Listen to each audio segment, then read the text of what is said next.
watching KESQ, the Desert's news leader. This is News Channel 3, live at 6.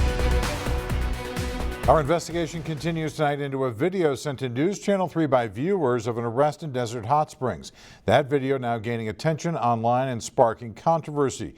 We first showed you the video last night at 10 and 11. A warning, the video might be difficult to watch for some people. About 2 minutes into this video, an interaction between officers and a suspect takes a turn.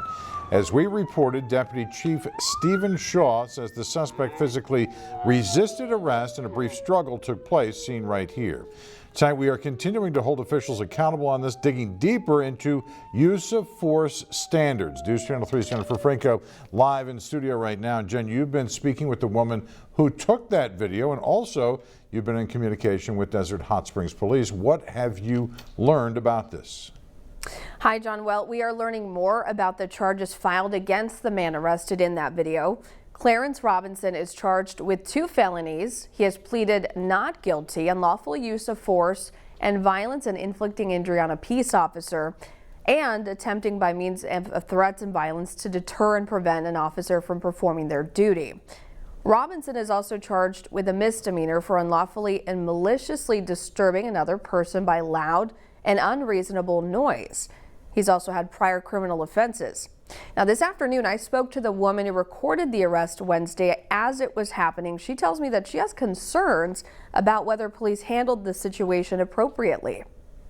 So I started over there, and then that's when the officer then came down to right here. Jasmine Johnson describes what she saw during an arrest in Desert Hot Springs. She says an officer approached a man on Palm Drive between 1st and 2nd Streets.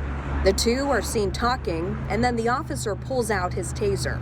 I don't know exactly what happened beforehand, so I can't really say, what the cause for him stopping him was, but I can say that he did stop when he was asked to stop. A spokesperson for the department tells us officers were responding to a call about Robinson causing a disturbance in a business. They say the first officer on scene also learned Robinson stole items from the business. However, no charges of this type were filed.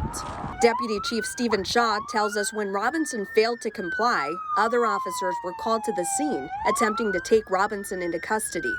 Shaw says Robinson physically resisted arrest and a brief struggle ensued, as seen in the video. Jasmine Johnson says she was disturbed by what she saw. You had a taser gun pointed at him the entire time. Then your backup pulls up. 2 of your guys, one grabs each hand, and the other one grabs his head, and they take him to the ground. That's very concerning to me. All that was not necessary. Robinson and an officer sustained minor injuries during the scuffle. Meanwhile, Deputy Chief Shaw says all incidents involving the use of force by an officer are investigated and reviewed by a supervisor. This incident is currently going through the review process. For Johnson, she'd like to see some sort of action taken. Do you guys need to put your officers back through training or something? Because I know there's procedures that you guys are supposed to take before you guys physically hurt somebody. We also looked into the Desert Hot Springs Police Department's use of force policy. It does have guidance that pertains specifically to arrests.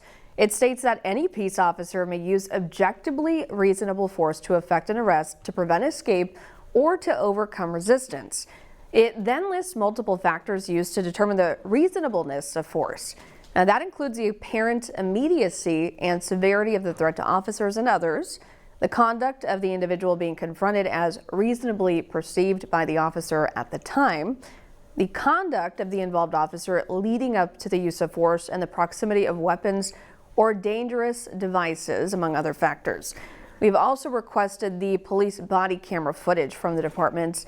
DHSPD were not available to speak with us today, but we will be sitting down with them on Monday to discuss the department's use of force policy further.